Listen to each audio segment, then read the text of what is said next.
my computer with no mic and, you know. It's just nuts. I know. It's technology. I know. Here we go. Hi, I'm Robin Leach, the real Robin Leach, not some cheap, crummy imitation. At no expense, a big expense, I'm here with my good friend and favorite DJ, Jimmy Diele. Champagne wishes, caviar dreams. Oh, we missed that guy. I missed that guy. Yeah, what a great guy.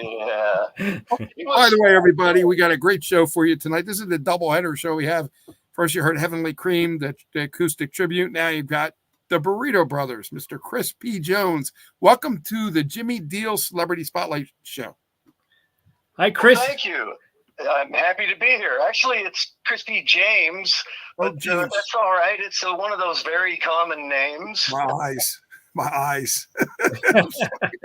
I'm sorry. Well, so great to have you with us. No problem. And congratulations on the new Burrito Brothers Christmas album. Tell us about this album, putting this album together. Oh, thank you for the congratulations. And also thank you very much for having me on this show and talking about the Burrito Brothers and our new Christmas album. We got the idea, really a full year ago. It was on the heels of last Christmas, thinking it might be really nice, something different to make a Christmas album. This is something that the Burrito Brothers have never done in 55 years of convoluted, ever-changing personnel existence. And it felt like something that just might possibly get us a little attention where we've been so striving for that. I mean, we tend to sort of, the group seems to always be slightly under the radar or just peeking over, I suppose, because there weren't any huge hits in the early days. We're not trading on that. We're just going forward at all times, being as creative as we possibly can. And it's an older group, so it's not the latest hot sensation, but we sure do make good albums. I believe strongly in them. And so this idea that perhaps a Christmas album could raise a few more eyebrows than usual kind of resonated with us. And we've been at it all year. I've told friends I'm going to remember 2023 as the year that it was Christmas all year for us. Did you set the mood? Did you put up a tree like in the summertime and have Santa Clauses around? Well, in a way, not exactly. I mean, we went about our business and recorded what we knew we wanted to record, and it didn't need some sort of mood setting really, but there was a little bit of joking about that engineer bringing in something like that. And then, of course, we had to do a little bit of photography. The photo shoots for it were very much set up that way. They were made to look like it was Christmas time with decorations and tree and stuff. Right. Lots of great songs on the album, too. I love it. Merry Christmas and Christmas Moon. Tell us about some of the other great songs and putting these songs together. How did these songs come about to put on the album? Well, I had a pretty solid idea once it started formulating. I got an outline put together and thought that there were some new songs I wanted to write. I came up with the whole idea of them before even writing a bit of them. Christmas Moon is an example. I approached Tony Paoletta, our pedal steel player, who's just fabulous. He's just world-class, sensational musician, and asked him if he'd like to write a song that we would try to be in keeping with the old school, the old standards like Frank Sinatra would have sung or something. Right. And call it Christmas Moon was the idea. And he got on board with that and immediately said, well, let's bring Peter Young, he's the drummer, in too, let's get it more of a group effort. And actually at that time, that was the first thing we wrote for the album. Way back in January, we were still a little bit in disarray, having lost Bob Hatter, our guitar player, for about 5 or 6 years to cancer. Oh, boy. And so it was sort of like Tony, Pete, and I were the whole group for a moment there. But we had already enlisted Steve Allen to help us complete a previous album. And so we knew we were going to be calling him. But he wasn't as much any kind of long-term member as yet. So anyway, while we were writing Christmas Moon, we got this idea that we'd put a little interlude after it and call it Christmas Star and just tell the little recitation about the Star of Bethlehem. Mm-hmm. And then speaking of our new guy, Steve Allen, I wanted to write a song with him about the Feast of Stephen, which is Boxing Day, the day after Christmas. And it's big in England. Our record label is SFM Records out of London, England. And I like the idea of appealing to them in Great Britain. And since we have a Stephen in the group, it was kind of a neat idea to write a song called the Feast of Stephen. And so those were the new ones we started. And I wrote one with Walter Egan called Spirit of the Season. Then we had the idea of doing the song by The Who from the rock opera Tommy, because there's a song in there entitled Christmas. Right. And I thought that would be a real left field choice, an unusual thing, and interesting to approach that with our personnel, where the featured instrument is not electric guitar as much as it's electric pedal steel guitar. Gives it a whole different flavor. And really to kind of cap the whole thing off, we did a Beatles medley, which is a collection. It's called Christmas Time Is Here Again. Yeah. And it's weaving a bunch of the little tidbits of musical odds and ends from their Christmas messages into one cohesive medley. It's about 8.5 minutes long. And we made a fabulous, wonderful psychedelic video for it. Right. I love the videos on YouTube too. I mean, they're so fun to watch, and it looks like you guys were just having such a great time. Oh, we had a ball. Yeah, it was really fun. And I think it's a kind of a new level for us. We got into it a little more than before, and I think that our team is a little better at it. We've been kind of improving it. Basically, this nucleus of the Burrito Brothers, which anybody who has followed the history of the group at all knows that it's ever changing and had multiple personnel changes. This nucleus is approximately a decade old, and we've really been finding our feet during that time. Right. I mean, it's been the band of transitions. Boy, so many transitions over the years. Yeah. Yeah. In fact, there's a crazy fact that there are no two burritos, starting with the Flying Burrito Brothers, the Gilded Palace of Sin in 1969, with Graham Parsons and Chris Hillman and Sneaky Kleinow and Chris Etheridge. There have been no two albums by any incarnation of Flying or just Burrito Brothers or Burrito Deluxe with exactly the same personnel. One way or another, there's always a shift. But there's a real bright side to that. I'm absolutely convinced, and that is the group has never had the chance to just rest on laurels. There's no option of getting a new lineup of people and going out and, quote, playing the hits, because there aren't really hits. It's just a lot of well-regarded albums that are loved by those who know them. And so each time there's a reinvention, a new blood, there's something of a need to prove ourselves and show that we're up to the challenge and worth it. So it's got a good side to it. Right. I want to ask you about the notorious Burrito Brothers. How did that come about? Yes. Well, that's a play on the Notorious Bird Brothers. If you're familiar with the history of the Byrds, right. That album was made by Roger McGuinn, Chris Hillman, Michael Clark, and David Crosby with session players helping. And on the cover, it just shows three guys. David Crosby had been kicked out or quit, depending on how people want to look at it. But he's very much on that album wrote songs on it, sings on it and stuff. But by the time it was released and the photo shoot was done, he's not on it. And not in the group anymore. And that album was called The Notorious Bird Brothers. And it's something of a jump-off point for the Flying Burrito Brothers, because the guy who came in next was Graham Parsons. Mm-hmm. And it's also a play on words. I thought that those who know the history of the Flying Burrito Brothers into the Burrito Brothers know that it's something of a spin-off group from the Byrds originally, with Graham Parsons and Chris Hillman and Michael Clark starting a new group. And the last album before those guys were Byrds was the Notorious Bird Brothers.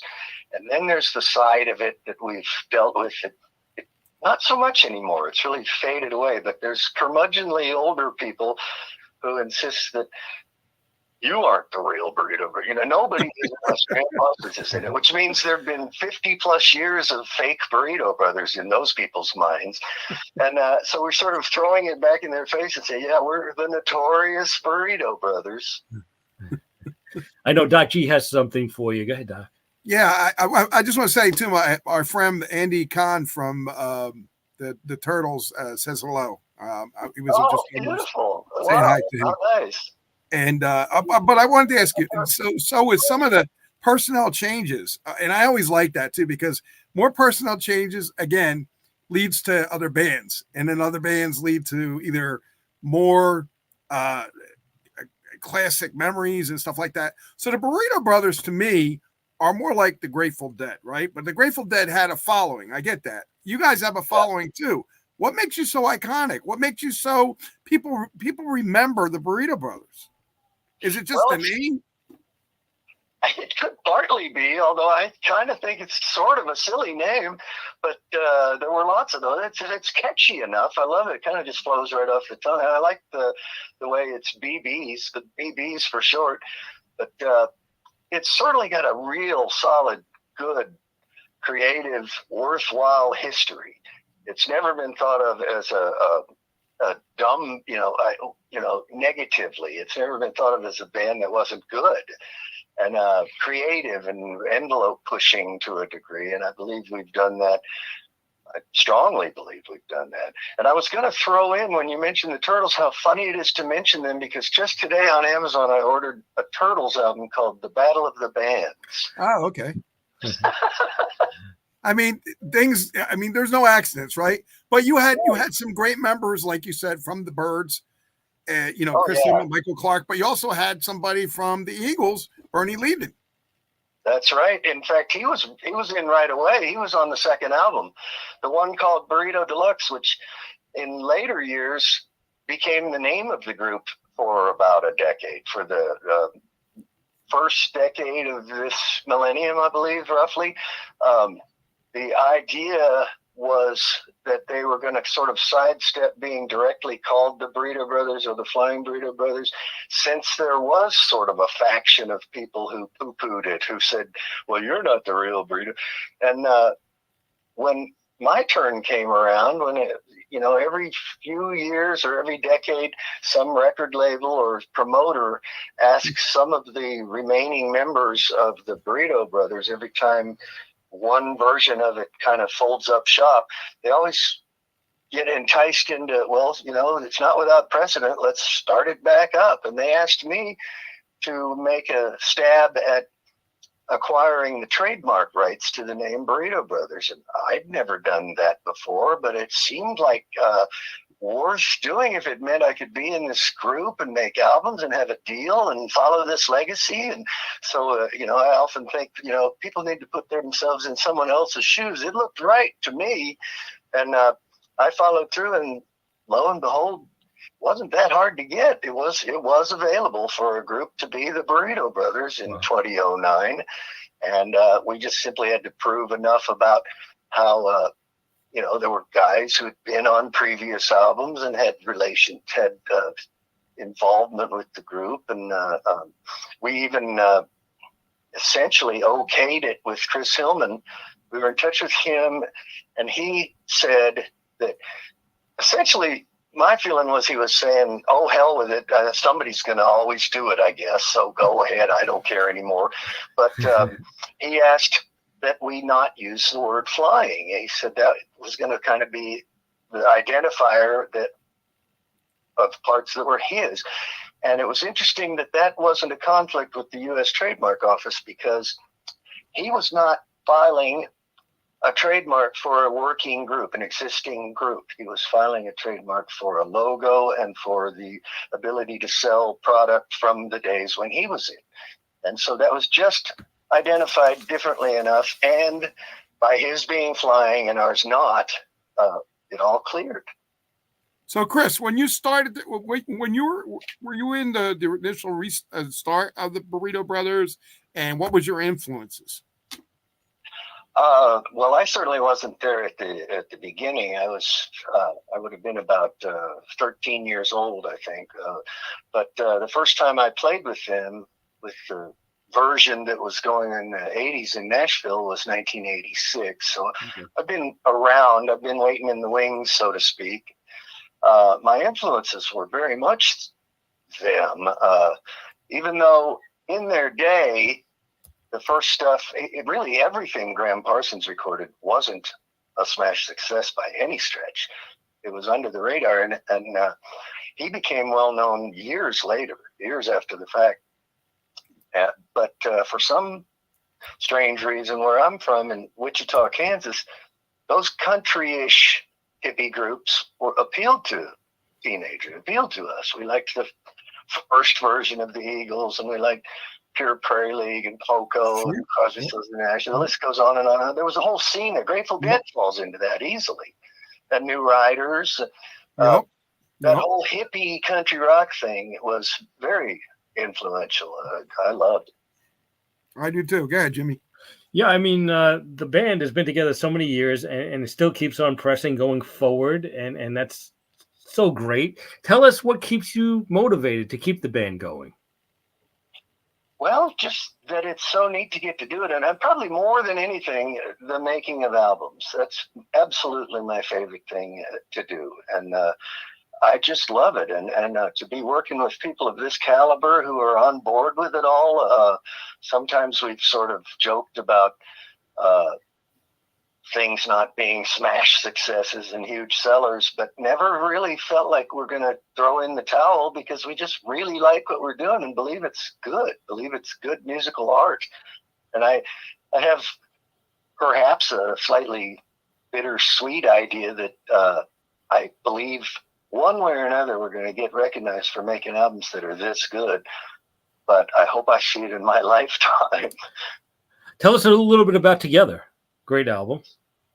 Oh, thank you. Well, that one is kind of like being kept a secret at the moment. As I alluded to earlier, Bob Hatter died when we were making that. It was early on, and we were dealing with some of the, not the beginning, but the second and third year of the pandemic. And poor Bob was dying of cancer, and we just weren't able to get it going with him, but we ran everything by him. This is the same album. Together is the same album we would have made had Bob lived. We got Steve Allen to step in and play guitar and bass, and he essentially did the same beautiful role, the same level of talent as Bob. And we also ran it by Bob. We're all friends, and we kind of felt like we wanted Bob's blessing to go ahead and make the album that we had lined up. And then Bob wrote a lot of it, and he's on about half of it, and it's sort of our tribute finale. Last time we get to consider Bob Hatter a member of the group. Right. And it came out, peeked out under the covers last August because of delay that seemed to happen.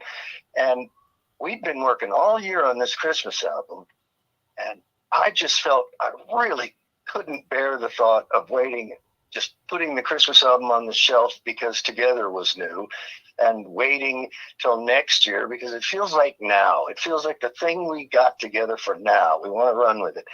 And so we came up with this idea that we're just going to halt any promotion or anything about Together until the Christmas season is over, and then act like it's our new album come next year.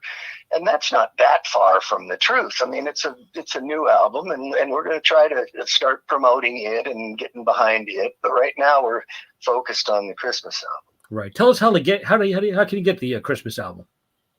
Well, it's available on all the streaming and downloading places that everybody gets albums. It's out there in the world. We've got a real good label with various distributors. SFM Records out of England gets us around the world. And it's also available in physical form, CD with a real nice looking cover and all the notes and the full album experience. I'm sorry to say it's not on vinyl. Perhaps it will be yet sometime. Mm-hmm. Maybe maybe next year's Christmas or something. But it's out there. It's not hard to find if you look it up. It's the Burrito Brothers Christmas. And I invite people to look up our website, www.theburritobrothers.net, where you can find all that information. You can find a wonderful timeline that tells all through the years how all the people have came and went, and all the videos. Right. Another fun song on the Christmas album, Christmas Time Is Here Again. Great song. Oh, it's a gas. Yeah, I'm hoping that gets some people's attention because of the magic of the Beatles. And the Beatles are kind of back in everybody's face with their new Now and Then song. And Christmas Time Is Here Again was just really fun, but I think it's also superbly artistic. It just shows the beauty of the creativity of the Beatles by picking out the parts of their Christmas fan club messages from the 60s and organizing them into a cohesive medley. It's a gas. It's really, really a sweet thing. Right. Another great favorite of mine is one of the country songs, and you guys have it on the album, Santa Looked a Lot Like Daddy, and you guys do a great job with that. Oh, thank you. That one I remember saying, speaking of making sort of an outline of the album before even beginning writing or anything, that was sort of a gimme. That was sort of a must-do because it was by Buck Owens and Don Rich, and it nods to the whole origins of, the Bakersfield sound. Yeah. That's, Dwight Yoakam later climbed on board that. The Burritos very much were that thing, just tailored to the hippie crowd. Right. So I thought if the Burrito Brothers ever do a Christmas album, we have to do Santa Looked a Lot Like Daddy. Right. You guys are pretty much a mix like country and rock, would you say? Right. A little psychedelic in there too? Absolutely. I love that you say that you caught that. Yeah, I like that idea. It's kind of a throwback sort of hippie rock, although I don't think it sounds like something old and tired. I think it sounds very fresh and new. It's just that we owe our the legacy of the Burrito Brothers is carried on with our work, and that's important to us. Yeah, I saw the quote, this is not your dad's Burrito Brothers. No, it's not. Yeah, it's not.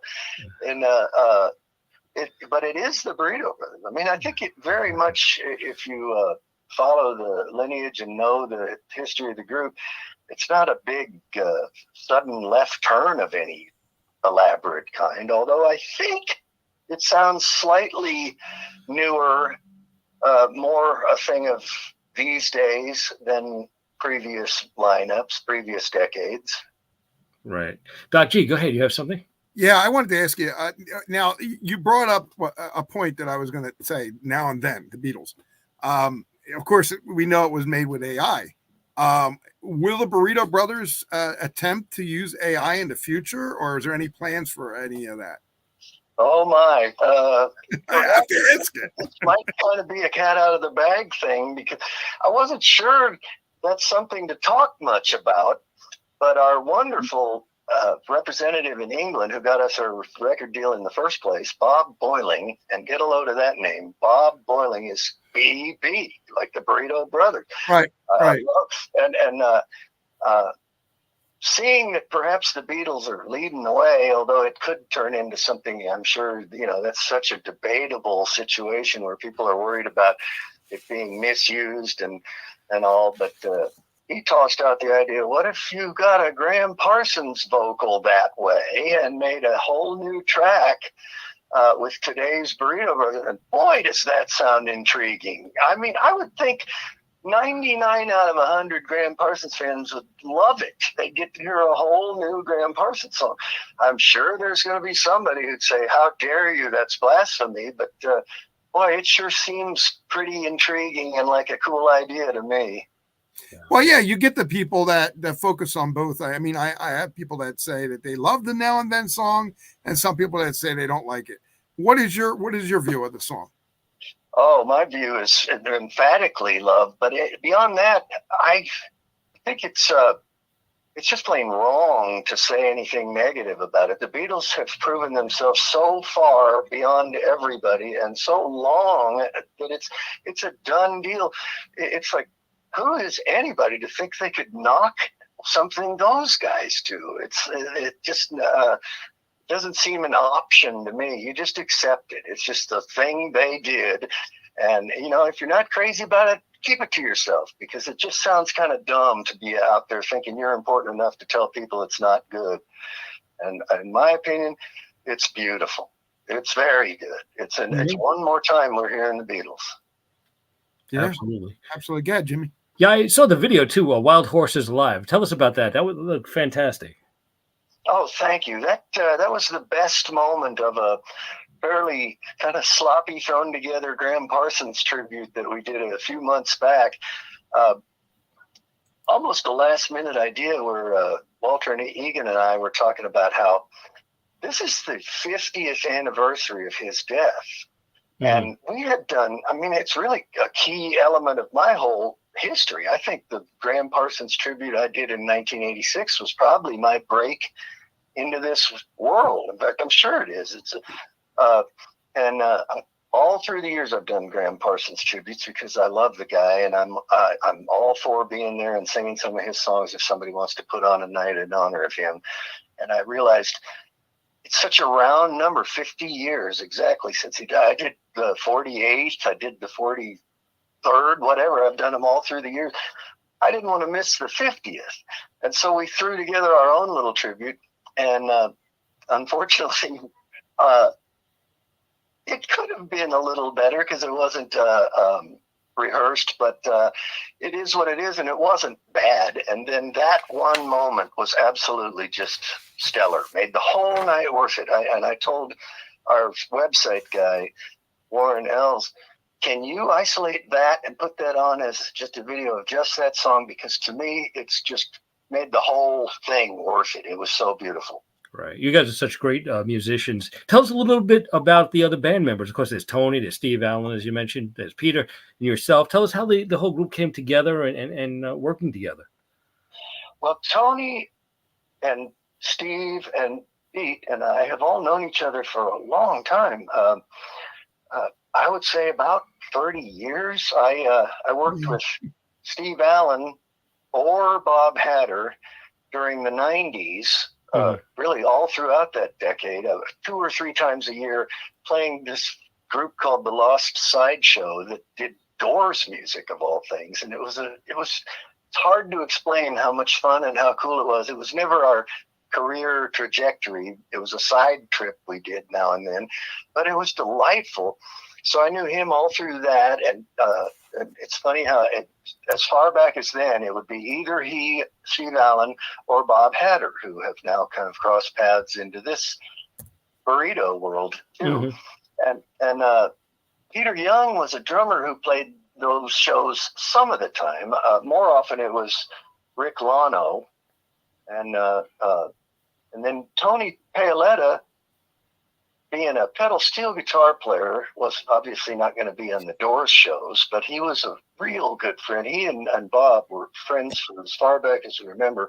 And being so close to Bob Hatter and I were in the group called Mr. Hyde in the late 1980s and some of the 90s. And that was a really cool group. It had me and Bob Hatter and Rick Lano and Boomer Castleman.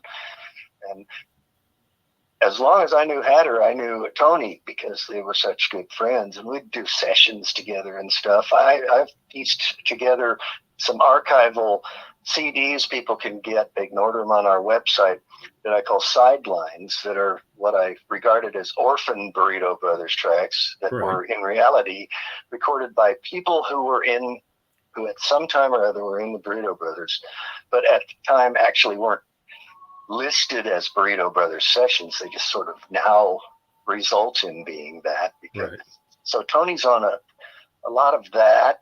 We just go back a long way. And Pete, I should say also, is a just brilliant engineer. He's got his own studio. He does our mixing for us, and he keeps all that together for us. So it's really interesting that with just 4 people, we've got all the bases covered to make really good music, because I don't think I mentioned that Steve Allen also played the bass.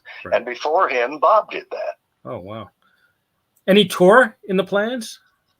We don't have a tour scheduled as yet. We're hoping in January to chase that down.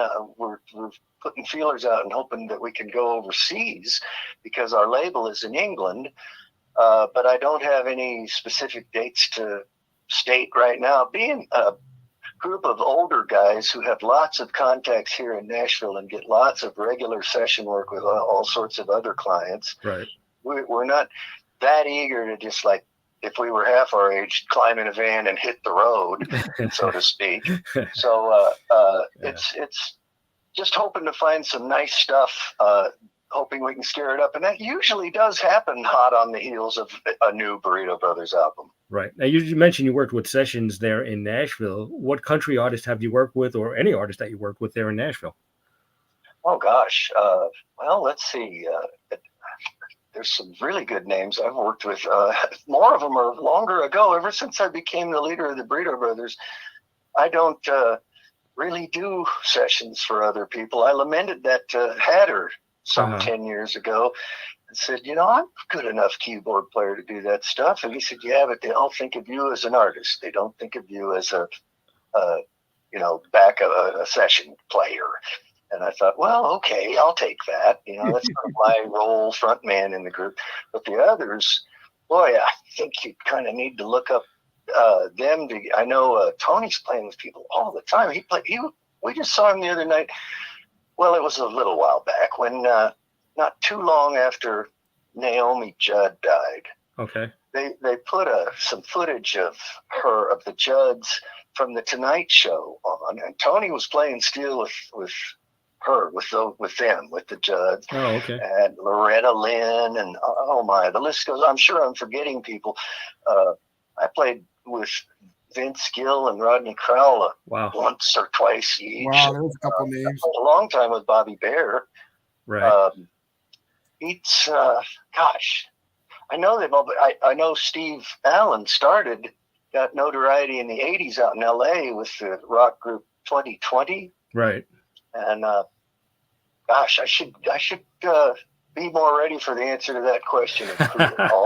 all those guys have played with it, because I know it's lots. Right. I'm a big Elvis fan, so I was surprised to see that Jerry Sheff at one time played with the Burrito Brothers, or at least worked with them. Well, when Jody Mathis was in the group, he would joke that you could say to any professional musician in Nashville, "What, you haven't played with the Burrito Brothers yet? Where have you been?" Yeah. Yeah, even the TCB band at one point did some work with them. Yeah, amazing. Yeah, I worked with those guys with Orion. There was some show, and James Burton and the singers, the Jordanaires. The Jordanaires, yeah. Rodney, I'm sure. Yeah, I don't know if you know who Orion is. He was that guy who was kind of the number one Elvis impersonator who wore sunglasses and looked and sounded like him, and the promoters wanted people to believe that it might have been Elvis after faking his death. Really? It was a strange deal. It was back in the 80s. Uh-huh. Wow. Yeah, but I was so surprised to see that Jerry Sheff was a part of the Burrito Brothers. I was like, wow, that's amazing. Amazing. How many artists that were a part of the Burrito Brothers over the years? Yeah, but in his case, that wasn't really a member of the band. Yeah, he just did some more side work, but he worked on session work, which is amazing. But go ahead, Doc G.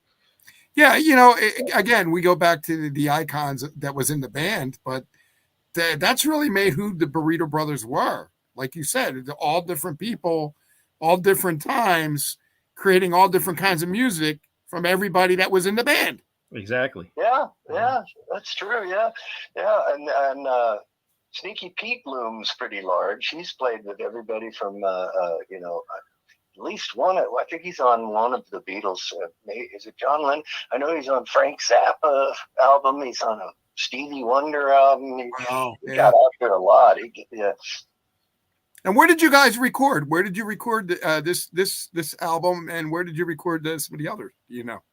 The last three have all been recorded with Kyle Hirschman at Studio 19 in Franklin, and it's a fabulous place. It's just so comfortable and gets everything we need. And then we would do the add-ons.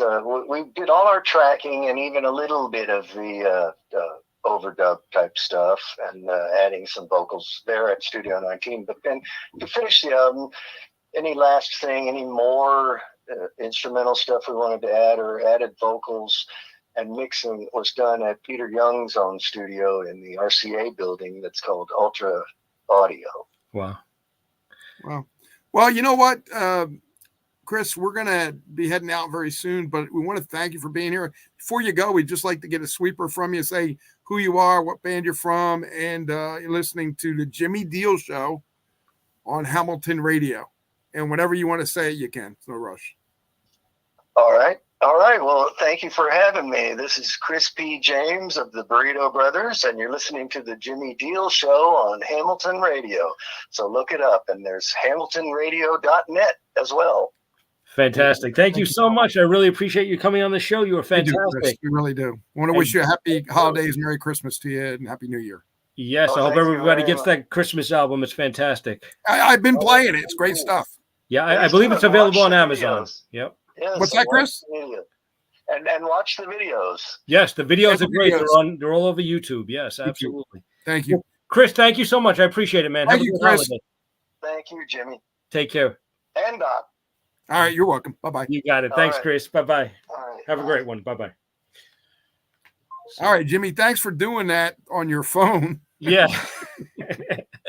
Amazing. But sometimes you're going to have a backup plan, people, and this is Absolutely. why we always try to. You never know. Yeah. So I just want to wish everybody a very Merry Christmas and a happy 2024. Enjoy the holidays, and we'll talk to you on the other side of Christmas.